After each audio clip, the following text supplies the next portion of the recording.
Hello, this is the Doctor Who spin-off show, The Listmakers. I'm Dave. And I'm Rob.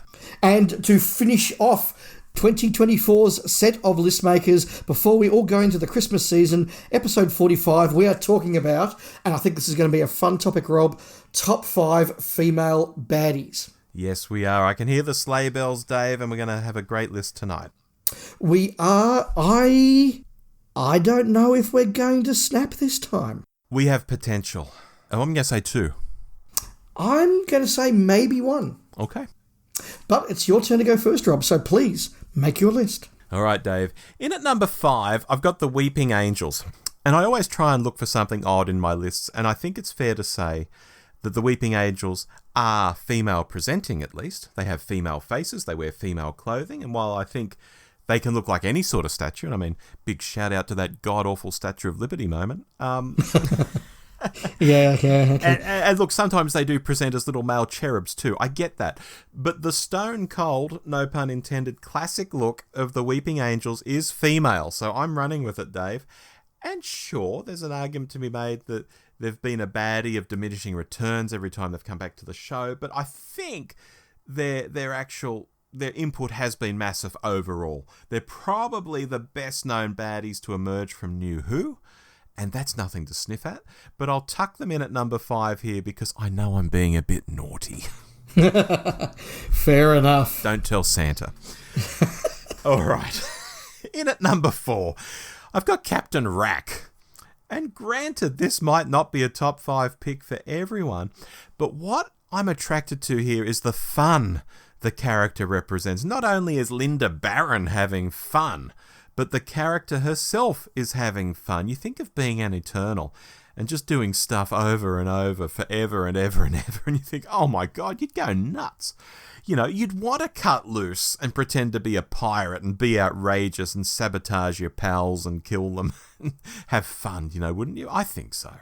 So Enlightenment is one of those Davo stories that, again, no pun intended, more enlightened 80s Doctor Who fans enjoy, and part of that, maybe even a big part of that, I think, is Barron's performance. So again, maybe not in everyone's top 5, completely acknowledge that, but I think putting her here is still defensible versus all the other classic era villainesses at the very least. Excellent.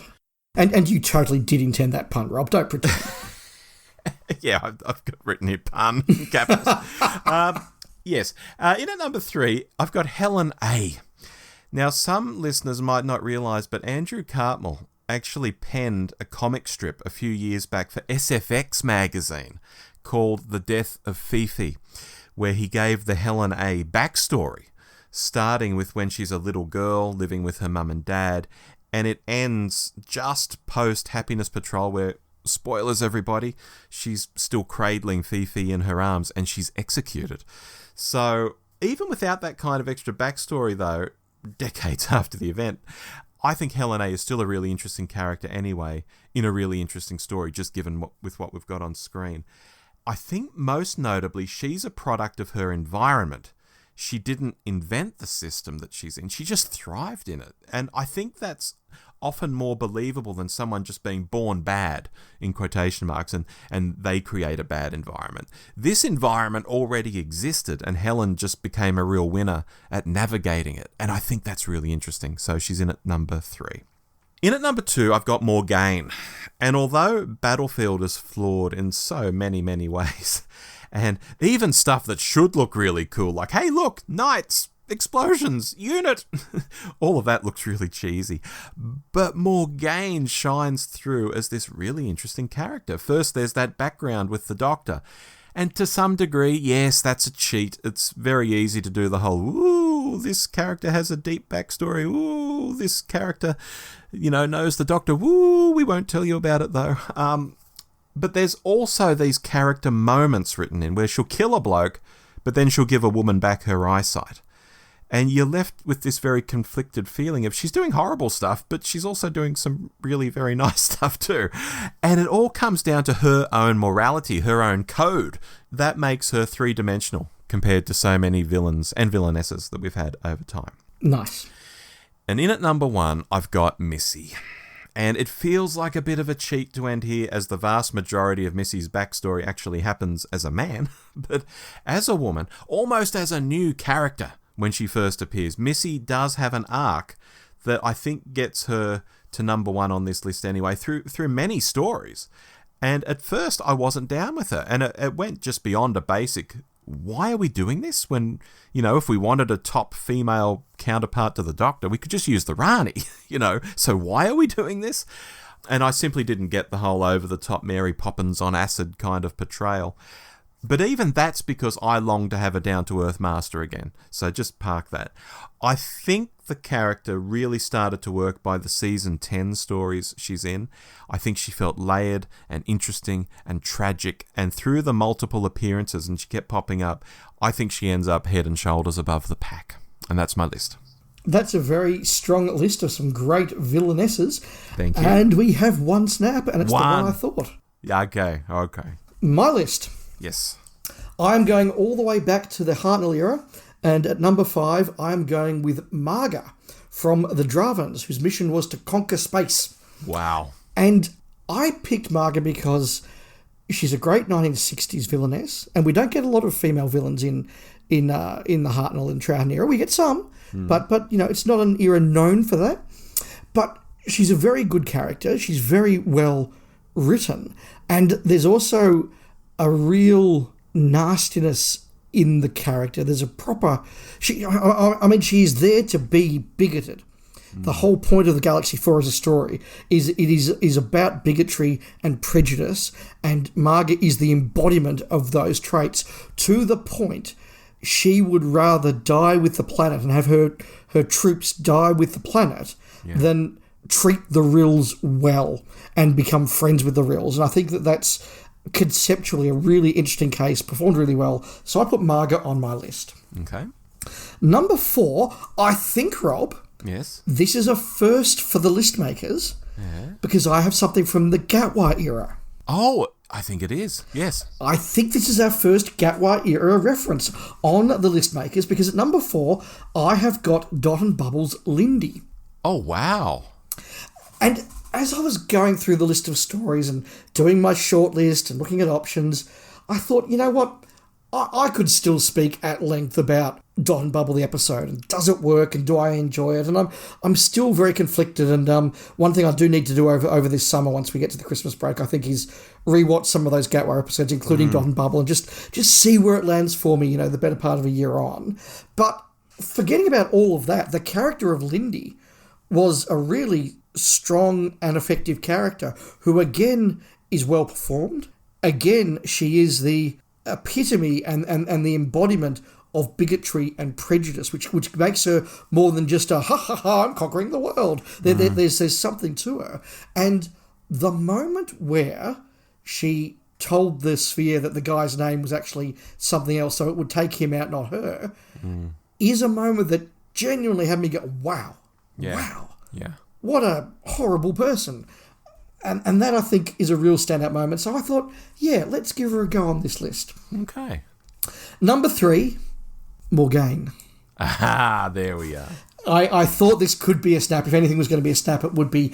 And for all the reasons you said, Jean Marsh's performance is wonderful. There are the moments that you talk about that were really, really good. The murder of Flight Lieutenant Lavelle is just a horrible moment, but counterpointed, as you say, by her other actions. There's the sense of honour about what she does, and at the same time, for all of her, I will not kill you this time, but next time, and all that sort of thing she talks about, but she's happy to loose the destroyer on the world just because the Doctor pissed her off a bit.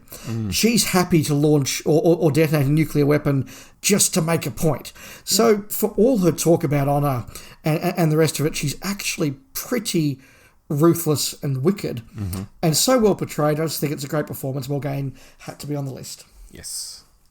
Number 2, I'm going to the Tom Baker era, at the very start, in fact, and Hilda Winters. Again, a great performance in an era of the show that is not known not just for its lack of female villains, but for its lack of females, full stop. Hilda Winters is an absolute standout. It's a good performance, and again, she's ruthless, but again, it's about something. It's about her fundamental fascist idea that she knows what's best for everybody. Yeah. She knows what's best for the country, and she's going to put her ideas into practice. And if that means that literally millions are going to die in a nuclear holocaust, she's willing to do it. And I think that's a really strong thing. I think the way that she interacts with the other characters is good. I like the way that the Brigadier, when confronted with her, isn't quite sure what to do. Yeah. It's like, hang on, it's a woman. I can't man. Oh, what do I do now? I do like the way they sort of, at no point does the story do the whole, oh, wow, she's a bad woman, but it does just show in the Brigadier's interaction like, oh, it's a bad woman. I don't know what to do. I think it's just there, and I think it's a really good performance. Cool. Number one, I'm sticking with the Tom Baker era, but going to the other end, and that is Césaire of Diplos, also known as Vivian Faye. Just for the performance, just for the long-term villainy, just for the fact that she's got a couple of Ogre as her henchmen, and what sort of villain or villainess shouldn't have a couple of Ogre as their henchmen? A bit of a gang to hang around with. I love the way that she's so undercover, but just a little bit sinister, and you just get a sense of something's not quite right here. I love the full body silver makeup. I love the way she manipulates the Doctor. I love the wickedness of her. But more than anything, she's just great fun. Yeah. She's just great fun, and I think it's an awesome performance. So Césaire of Diplos is my number one. Very good. Did you have any runners-up? I had two runners-up. The first I had was Jan Lee from The Power of the Daleks. Okay. Another case of a woman who is ruthless and wants to take over society just because she thinks she knows best. Yeah. So I wanted to get Jan Lee in and I couldn't. The other one was one that I suspect our listeners are going, she didn't make any of your lists. I know that's it's the going Rani. to be. Yep. And let me say, Rob, I'll get your take in a moment.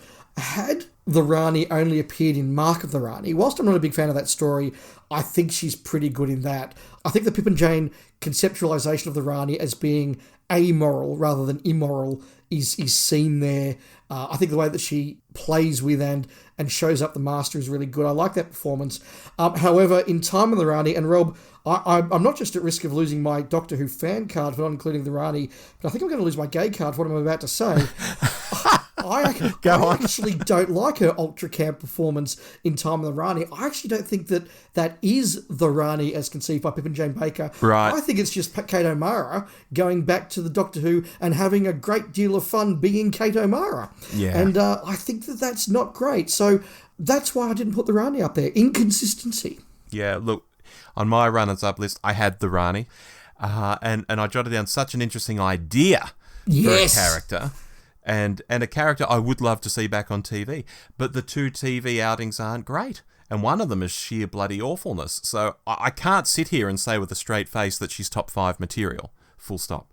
And the other thing I jotted down was any time a female companion gets cloned. So like the Sontarans having a Martha clone. Or the Zygons having a Clara clone. I think it's always fun to see people who look and speak like our heroes but are doing bad things. I think that's really cool. But none of them could credibly make the top 5, but I do like it. Yeah, even Sarah under hypnosis, for example, very creepy, very sinister. There you go. I think Liz Slater would have made a fantastic villain had she not been the companion. Yeah, no, that's really interesting. I really liked your pick of Helen A, Rob, and again, not so much because I think that Helen A is a particular fantastic villain. I think she's a good villain, but not stellar. But because of what you added to it, I hadn't heard of that comic, and that idea of her being someone who just thrived in an environment, I think is really, really interesting. I sort of got Andor vibes from that. The idea of people who are just like, well, this is the system of government I work in, so I guess I just want to get to the top of this system. I think is a really interesting idea. Yeah, absolutely. And a few of these, I think picks where, to use the Morgaine example, she'll kill someone, then give someone their eyesight. That three-dimensional sort of nature comes through. Or Captain Rack just doing things for fun, You can believe in that. Because sometimes you watch, not just Doctor Who, anything, even a Bond movie, and someone wants to take over the world, in quotation marks. You think, well, why? Because you're going to be stopped. This can't go on forever. Oh, I guess then again we have dictators who do all that sort of stuff, and they must know that it can't last, but they still do it. But do you know what I mean? Like, some of my picks here, it was because of the more three-dimensional. I can actually believe in why this person is doing it. And almost your example from Robot, you can almost believe why she's doing it. Yeah, that genuine sense of megalomania that I know best. And not only do I know best, I'm so confident in that I'm going to impose it on other people. Yeah. It is a fascinating concept. I mean, I've always said, it takes a huge amount of ego to say that, you're the person who should be the Prime Minister or the President. I'm the best person for this job. It takes a lot of ego. To take it beyond that to, I'm going to impose myself on you all unwillingly is just incredible. But yes, I certainly tried to lean into characters that weren't just, I'm bad because I'm bad. but they had a philosophy that was fundamentally oppressive and wicked and nasty. And that's where Marga comes from. That's where Lindy comes from. That's where Hilda Winters comes from. And I think that's really, really... To me, that's what makes a good villain. And I think that's also why a number of these female villainesses are so good compared to a lot of the men who actually, when it comes down to it, just are, I want to take over the universe. Why? I just do. And I think that, there's a lot of thought gone into these characters. And Helen A, again, not on my list, but there's some thought. I mean, she has a philosophy. It's a bonkers philosophy, but she has a philosophy that at its fundamental level isn't wrong. I mean, the idea that she wants everyone to be happy is not in itself a wicked ambition. It's just a flawed, impossible one that she tries to impose by the mass murder of her population. Yeah, that's it. And look, and Missy, I said she almost becomes a brand new character, even though there's all that master baggage. But just taking the arc from when she becomes Missy, I think it's really good. I think the layering and the tragic feel to her character is something we don't necessarily get with the Master. I think she does genuinely want to be good, although we spend many stories wondering, is this just a ruse? What's happening here? And in the end, she didn't quite stand with the Doctor, but she wasn't quite against him either. I find that interesting. Yeah, look, I've said to you a couple of times on the podcast, Rob, had Missy just been in Series 10, I would have a huge respect for her, and she would absolutely have made my list. I'm not a fan of her earlier appearances, and again, it's the same as my problem with Kate O'Mara as the Rani. There is a consistency in my views across this. It's not just about Missy being a female master and having an issue with that. It's not. I don't like those sort of big camp over the top performances that Michelle Gomez does in her first few appearances and that Kate O'Mara does, particularly in her second appearance. That's not to my taste. That's fine. It is to others. That's fine. But yes, the later iteration of Missy, the slightly calmer and more, I think, three-dimensional Missy, I think is absolutely the right one. Had it been that, she would have been on the list. Had the Rani only been in Mark of the Rani, she would have been on the list, but they weren't. And that's fine, because I get to talk about great one-off characters like Lindy and Marga and Helen Winters. Yeah, Hilda Winters. Yeah, even Mark of the Rani's not enough to get her on the list for me, Dave. But the idea of the character is so strong. Yes. I still want her to come back. Yes, and I hope that if they ever do bring the Rani back into the new series, they do really go right down to first principles and get that proper amorality in there. Because I think that you're right. As good as the concept was, it never quite came off on screen. Yeah, agree. We are out of time, Rob. We are. Which means it is time to reach into Turlo's hat of Rassilon and our topic to kick off 2025. Oh my God. Bloody hell. When did that happen? Our topic for the next episode of Listmakers is top 5 stories that best use time. Oh, wow. Now, Rob, I'm going to be very specific here because I know the way your brain works. It's time. Is that good or bad? It's time TIME. So no, I don't want you coming across and doing, oh well, the Seeds of Doom had some good time. TYM. Because I know the way your brain works, Rob. Time. Right. Okay. But oh my goodness, we're out of time. Yes. We'll save that all for next month. Until then, I've been Dave. I've been Rob. And we'll make some more lists next year. We will. Bye bye. Goodbye.